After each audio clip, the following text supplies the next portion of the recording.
추천하는 책. 제가 추천드리고 싶은 책은 제가 추천하는 책은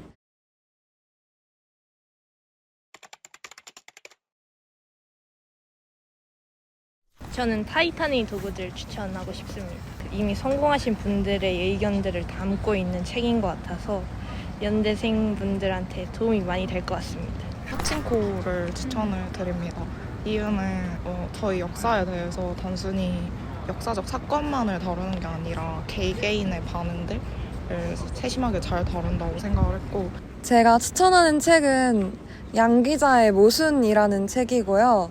마음이 공허할 때 본인을 좀 돌아보고 마음의 양식을 쌓을 수 있어서 생각보다 토론할 거리도 많고 생각할 거리도 많았던 것 같아가지고 저는 가장 먼저 생각나는 책은 팩트풀니스였던 것 같습니다. 네, 제가 추천드리고 싶은 책은 빅터 프랭클의 죽음의 수용소에서라는 책인데요. 책을 읽다 보니까 어떻게 삶을 살아감에 대한 자세 같은 거를 되게 많이 느끼고 배울 수 있었던 것 같고, 약간 본인 일기 형식으로 작성된 부분이 많아서 되게 흥미롭게 읽었던 것 같습니다. 안녕하세요. 저는 언더우드 국제대학에서 비교문학과 문화와 생명과학공학을 복수 전공하고 있는 예윤아라고 합니다. 제가 오늘 읽을 책은 이민진 작가님의 파친코입니다.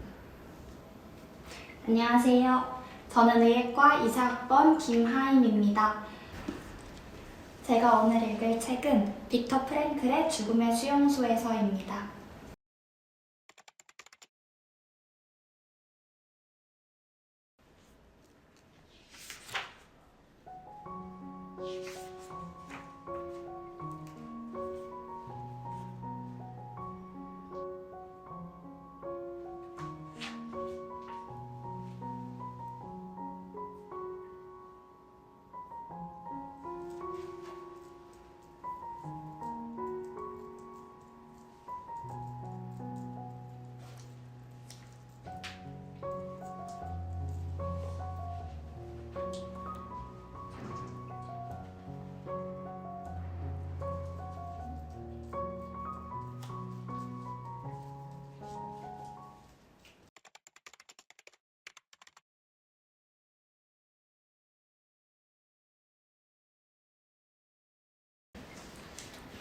이민진 작가님의 파친코는 일제강점기, 대공황 등 혼란스러운 근대 사회에서 살아남기 위해 노력하는 소시민들의 모습을 잘 보여준다고 생각합니다.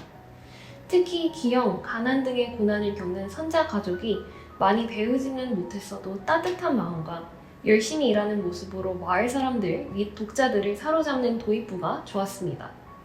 저는 지금까지 북쪽에서 온 목사, 백이삭이 하숙집에 와서 결핵으로 인해 격리되는 장면까지 읽었는데, 제가 부산 출신이라 인물들의 말이 정겹기도 하고 앞으로 인물들이 겪을 비애를 생각하니 슬퍼지기도 했습니다. 제가 복수 전공을 하면서 유명한 작품인 파친코를 아직 읽어본 적이 없었는데 이번 학기가 끝나고 도서관에서 빌려 마저 읽어야겠다는 생각이 들었습니다. 저는 이 책을 읽으면서 끔찍한 고통과 인간 존재에 대한 경이로움이라는 모순적인 키워드를 떠올렸습니다. 이 책에 나와 있는 수용소의 끔찍한 참상은 우리가 보기에 삶에 대한 의지를 상실하게 할 만큼 충분해 보이지만, 인간들은 그 안에서도 자신만은 살아남을 수 있으리라는 희망을 품고 감정을 둔화시켜 고통으로부터 무감각해지는 등 자신만의 방어기제를 사용해서 어떻게든 살아남고자 합니다. 저는 이 모습을 보면서 인간 존재의 강인함에 대해서 실감할 수 있었습니다. 저는 인간은 다른 존재와 다르게 인간의 삶에서 희망, 삶의 의미, 목적과 같은 무형적인 요소가 큰 부분을 차지한다고 생각합니다. 육체적으로는 매우 고통스럽고 현실은 힘들지라도 그러한 것들을 잃지 않는다면 어떤 방식으로든 잘 헤쳐나갈 수 있을 거라는 저에 대한 기대감과 또 우리 사회에 대한 기대감이 생겼습니다. 이상입니다. 우리 안에 또 다른 지배자를 가리키는 이름으로서 그 수감자들을 괴롭히는 그 집단의 이름을 뭐라고 할까요? 카포입니다. 네, 맞아요. 양지는 경제적으로 어려웠어서 월말이 되어서 돈이 거의 다 떨어지면 곳간에 있는 것들로 끼니를 겨우 때웠는데요.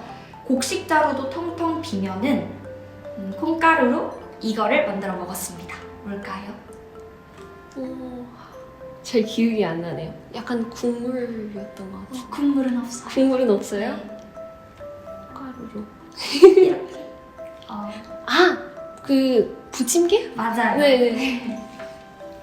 정신의학에는 이런 단어가 있는데 사형 선고를 받은 죄수가 처형 직전에 집행유예를 받을지 모른다는 망상을 갖는 거래요. 집행유예 망상입니다. 맞습니다. 네. 잘하시네요. 어떤 단락을 읽어드릴게요. 네.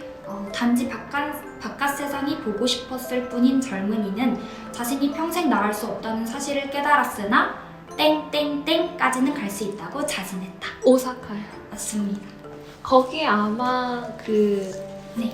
백이상 목사의 형이 백유셉이 아마 그 따뜻한 오사카로는 갈 수 있다고 했던 것 같아요. 그래서 형 말을 믿고 거기까지 가려고 했던 부분인 것 같습니다.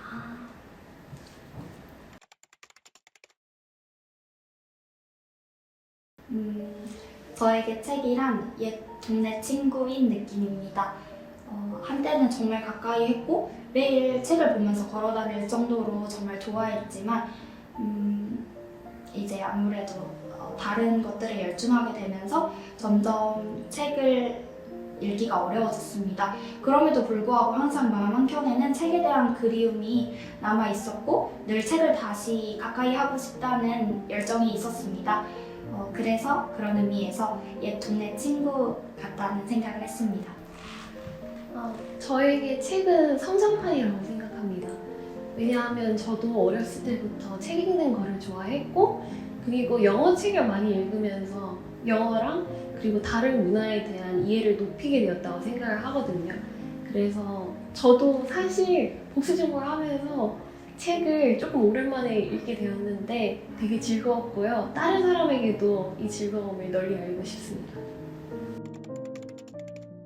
제가 가장 좋아하는 책은 데이비드 파젠바움의 희망이 삶이 될 때입니다.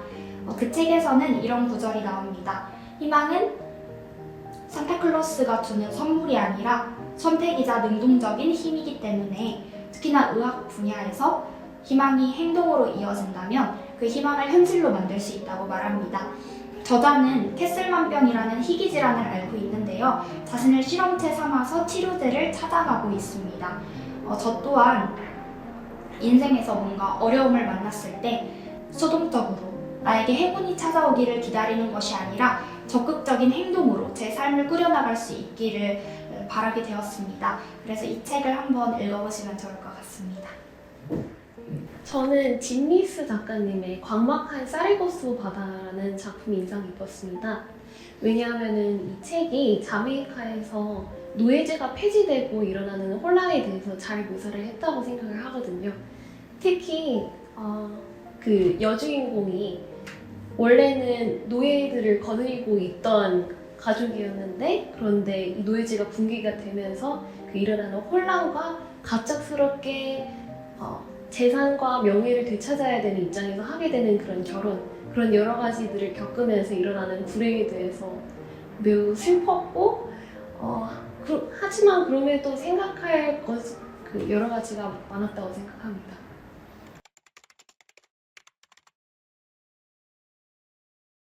제가 중학교 1학년 때 나치 수용소를 간 적이 있는데요. 그때 보고 느꼈던 그런 고통스러움이 다시 되살아나는 느낌이 들었습니다.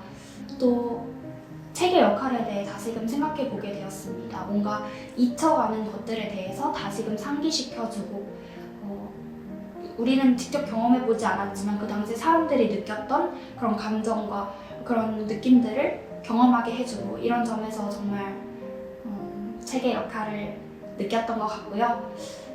집에 가서 이 책을 마저 읽어야겠습니다. 요즘은 사실 책 말고 취미로 할 수 있는 다양한 여가 생활들이 있잖아요. 유튜브라든지 아니면 뭐 쇼츠 이런 것들도 물론 좋지만 약간 그런 걸 잠시 내려놓고 여유를 가지면서 책에 몇 장이라도 한번 읽어보면서 여러 가지를 느끼고 생각할 수 있는 시간이 되었으면 좋겠습니다.